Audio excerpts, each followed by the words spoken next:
So there was this bizarre story in the news a few weeks ago, and it's really you can't make up facts. When I first saw it, I thought it was like some kind of joke, but it's really true. In 2005, the owner of the New England Patriots, Robert Kraft, met Vladimir Putin, the Russian president, at a business meeting of executives that was over in Russia. And Robert Kraft was fresh off the Patriots 2004 Super Bowl win, and he was showing his championship ring around. And, it has his name engraved on it. It's got 124 diamonds in it. It's worth about $25,000. And Kraft was showing the ring around, and this is actually the actual shot of it. Putin took the ring, slipped it on his finger, and remarked, "I could kill someone with this ring." Because after all, when you try on jewelry, that's what you're thinking about, whose life you could end with it. Don't you all think about that, ladies, with your engagement ring? But Kraft gestured to Putin to get the ring back, and Putin slipped the ring off his finger, dropped it in his pocket, immediately was surrounded by 3 KGB agents, and walked out the door. And so Kraft called the White House to ask them to help get the ring back, but they said, "We need to downplay this incident because we're at a tense period in relations with the Russians, and this could be embarrassing to them, so please don't talk about it." So he left behind his 4.9 carat ring, personalized with his name on it, and supposedly it sits in the Kremlin library. But Putin could just as easily be wearing it around the house to compliment his silk robe or velvet slippers, or he could be killing people with it for all we know. Well, this is an example of coveting, which reaches its natural conclusion. What is coveting? Now, I want to congratulate you for coming here today, because I think we seriously misunderstand coveting. And because we seriously misunderstand coveting, most sermons on coveting are dreadful, dreadful, terrible affairs. Terrible affairs. And so I would rather sit through an insurance seminar on actuarial tables than most sermons on coveting, because they really all boil down to something that is not right.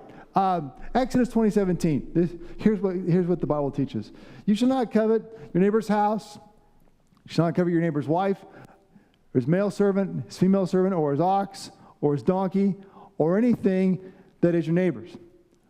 Well, what is coveting? What is coveting? There's a lot of confusion, I think, between desire and coveting. Between desire and coveting. Desire is simply wanting something.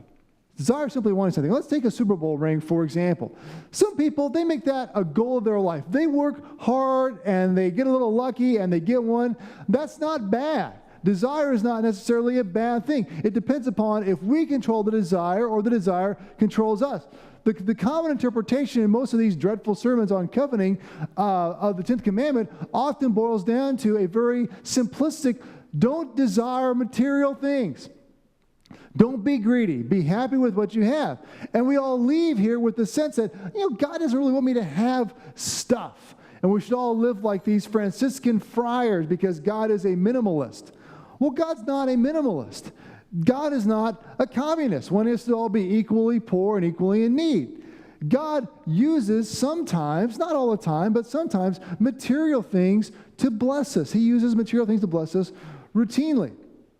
There is nothing innately wrong with material things. See, God has made them good. We're the ones who make them God, and that's where we get into trouble, when we take material things and we make them God. There isn't even anything necessarily wrong with liking what someone else has and wanting to have one. In fact, we would be hard-pressed to think about things that we have not seen someone else have, and we ourselves bought because we thought, I'd like to have that thing for myself.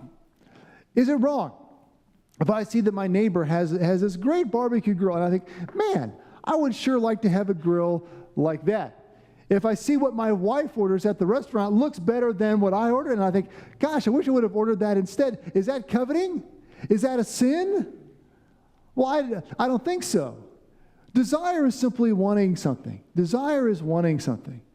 Coveting is wanting what someone else already has and wanting to take it for our own, particularly someone else's life.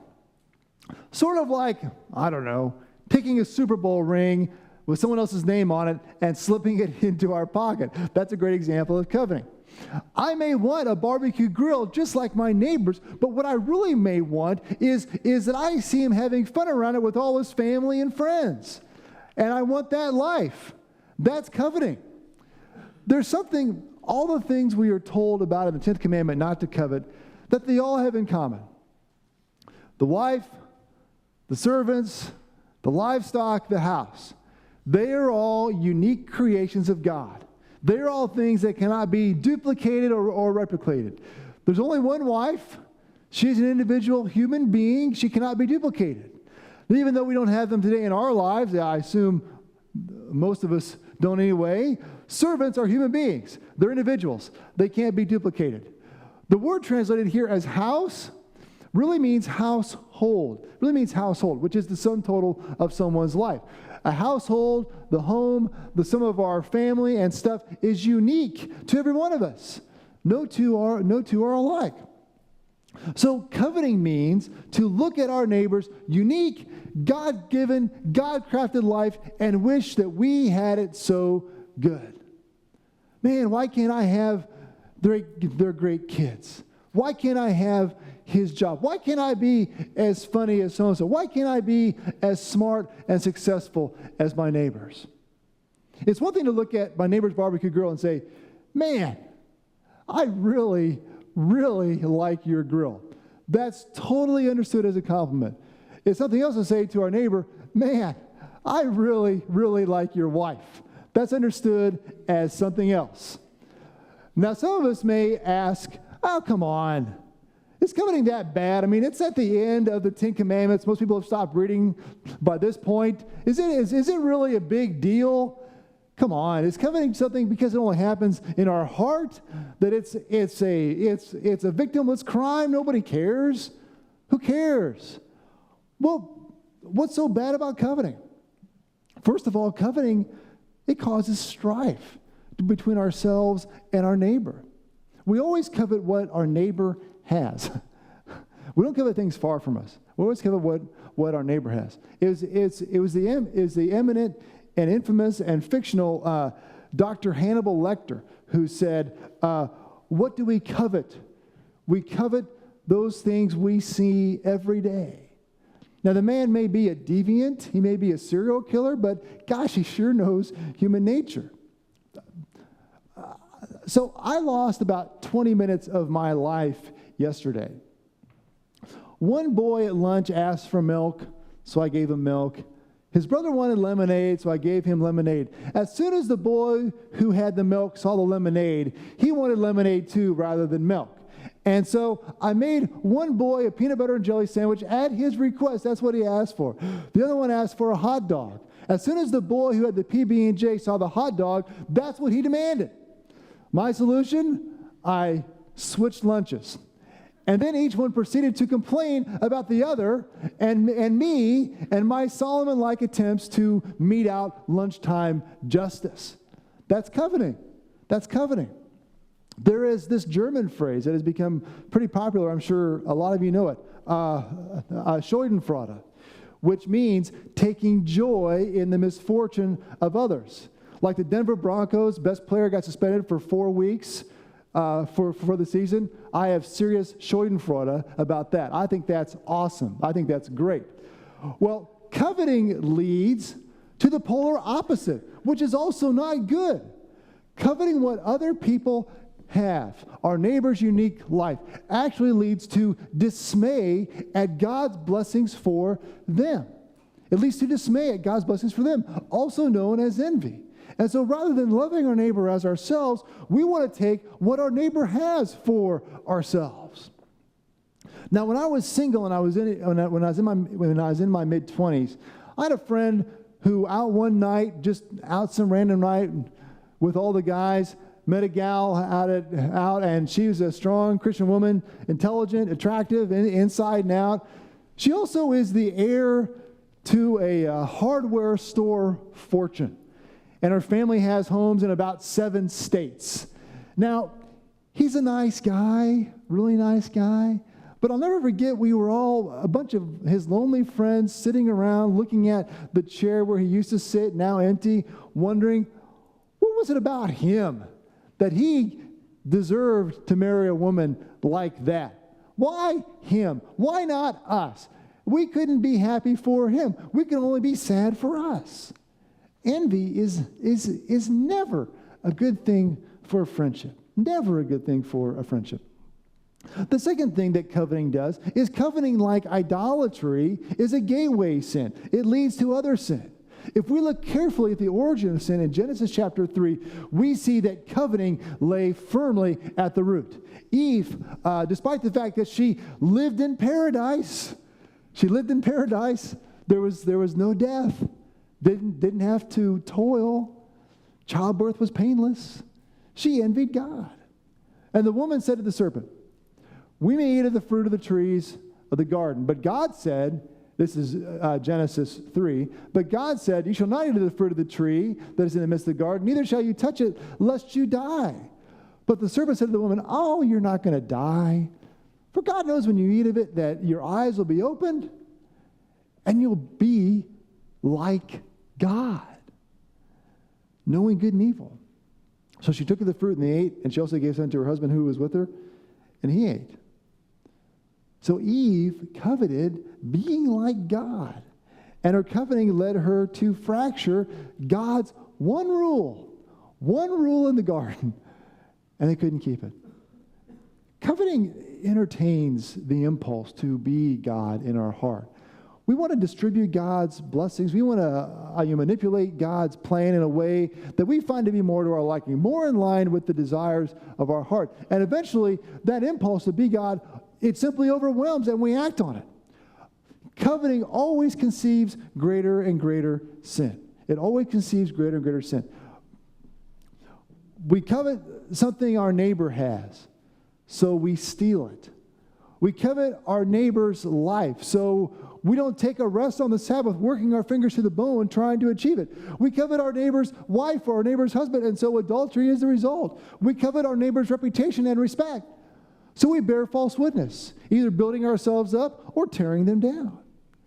1 Kings tells a story about a man named Naboth. And Naboth lived in a little town in Samaria. And Naboth had a vineyard, a little vineyard right next door to the king's palace. He was the king's neighbor. The bad part is he lived next to King Ahab. And Ahab is this evil, rotten, no good, terrible king of Israel.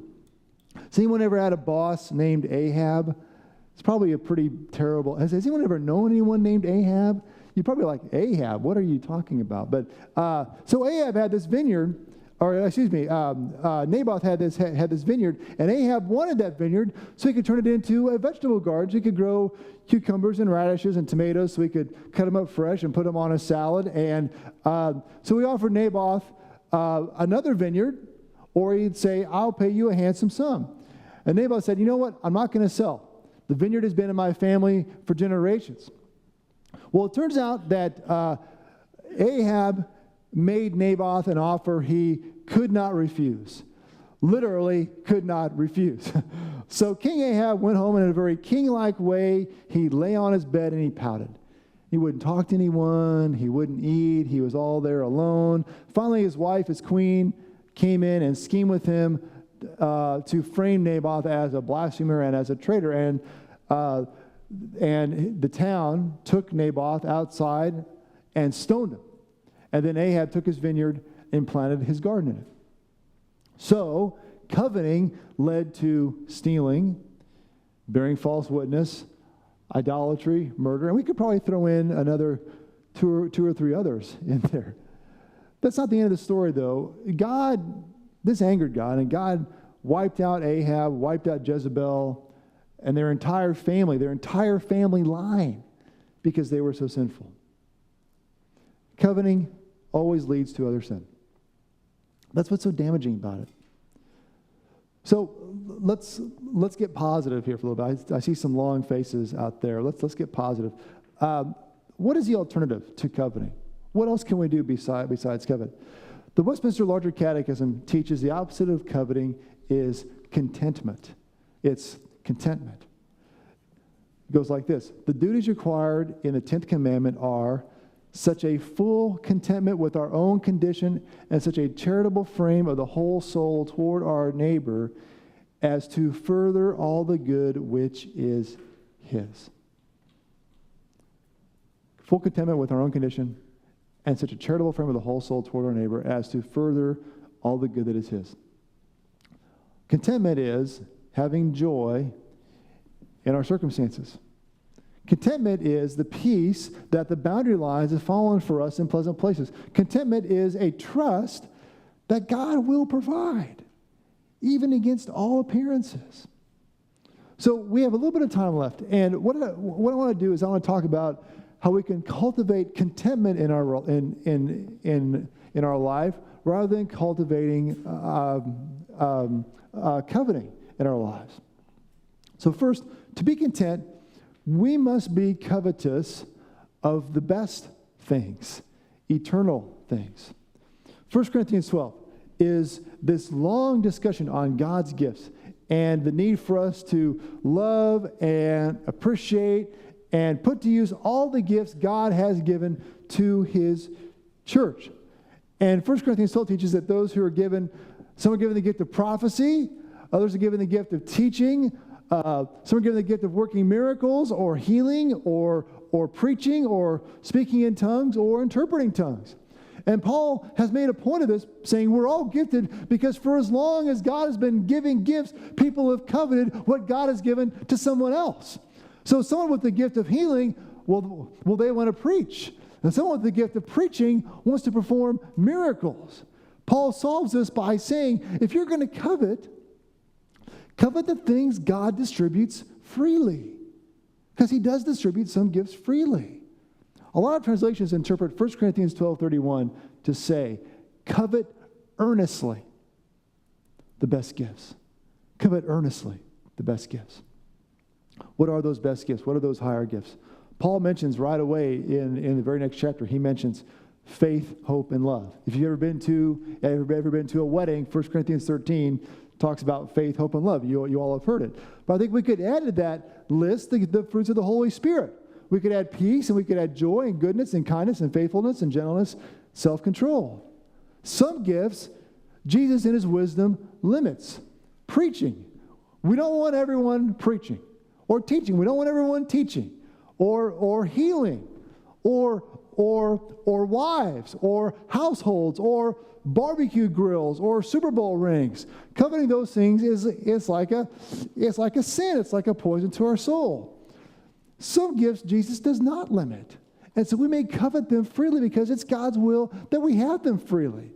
It's no sin. In fact, it is saintly to covet the God-given joy or love or goodness or the hope that our neighbor has.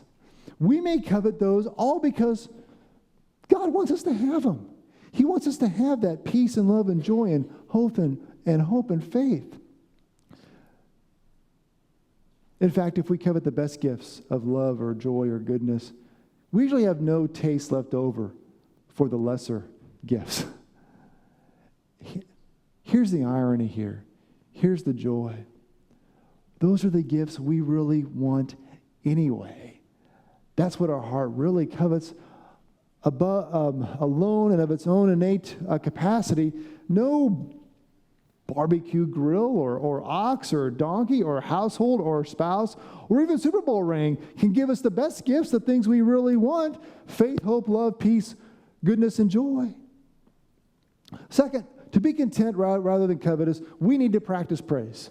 We need to practice praise. Coveting and praise cannot share the same heart. They cannot share the same heart. The more we thank Jesus for what he has given us, the less we are tempted to covet what our neighbor has. A heart that is full of praise demands and desires surprisingly little to be content. There's this ancient Irish poem written by a monk named Mankin. It's from about the 5th or 6th century that expresses this truth beautifully, just beautifully. It goes like this: grant me, sweet Christ, the grace to find, Son of the living God, a small hut in a lonesome spot to make it my abode, a little house where all may dwell and bodies care be sought, where none shows lust or arrogance, none thinks an evil thought.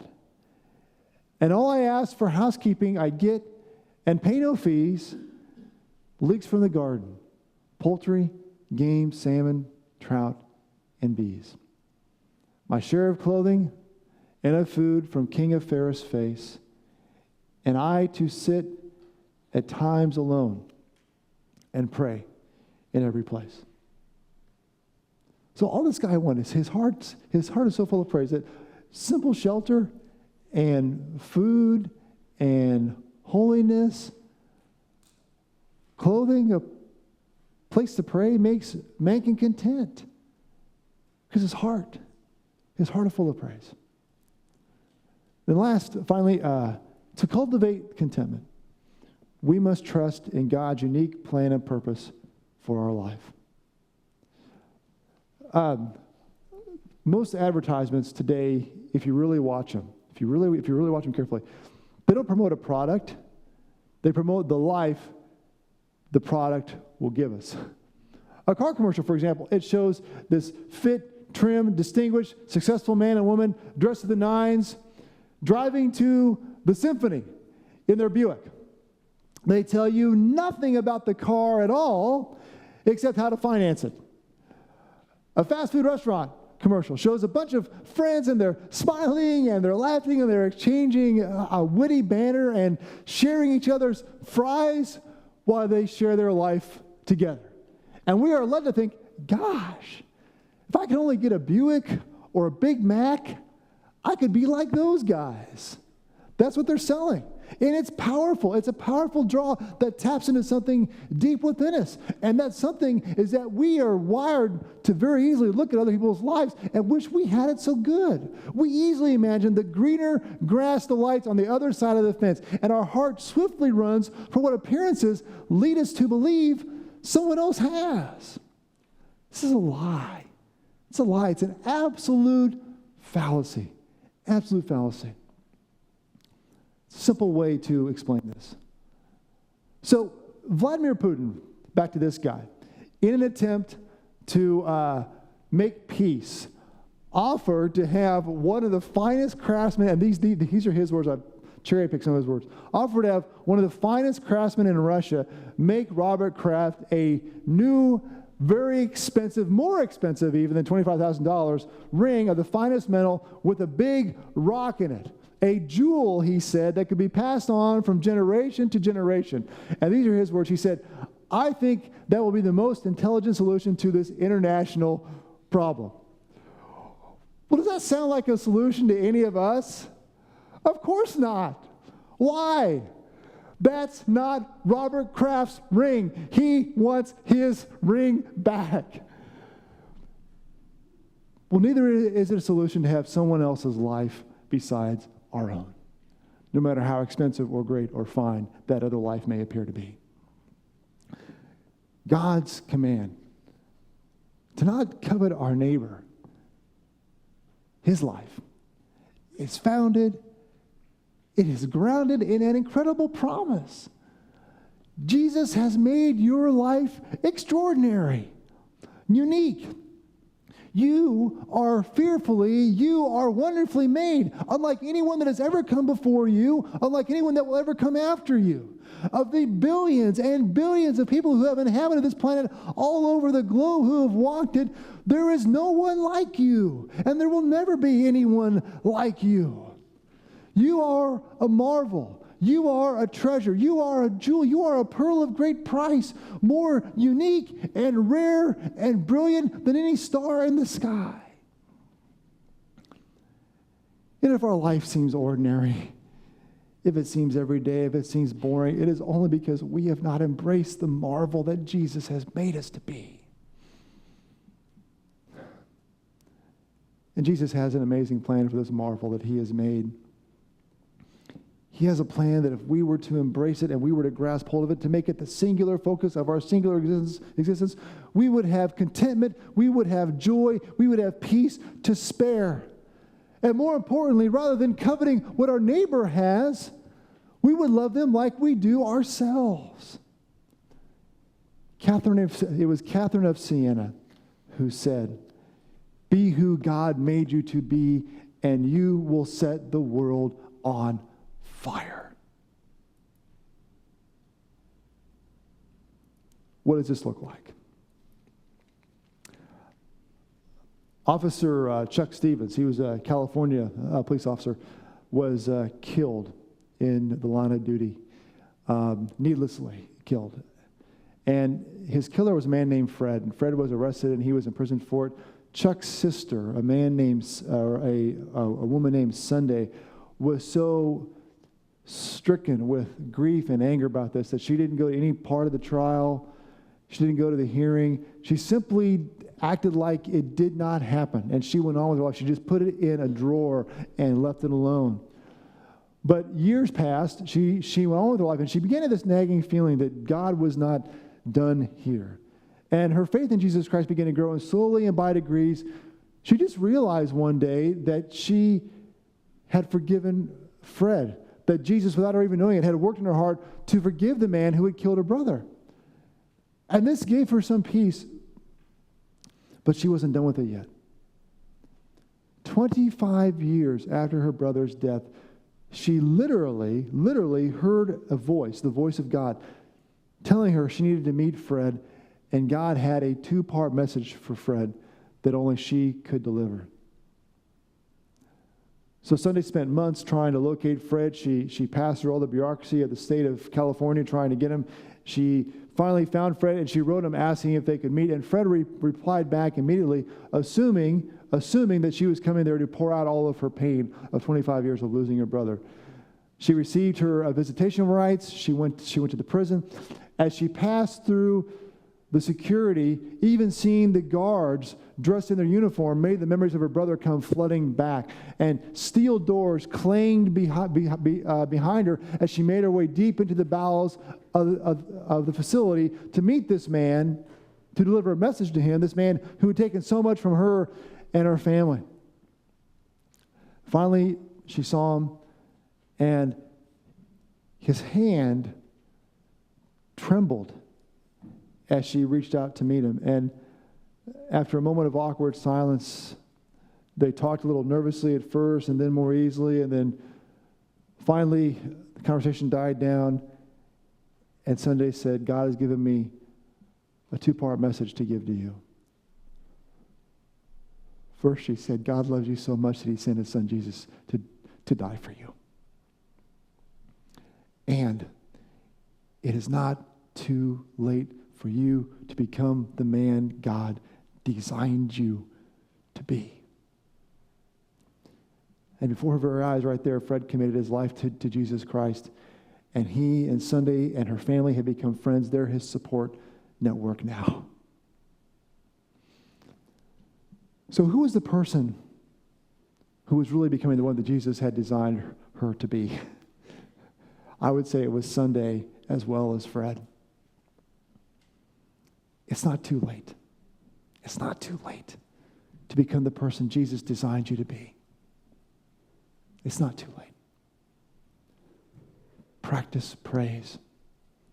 Trust in his unique plan, unique creation, unique purpose for your life. Covet his best gifts. And finally, covet a friendship with the one who made himself our neighbor, Jesus Christ. Would you pray with me, please?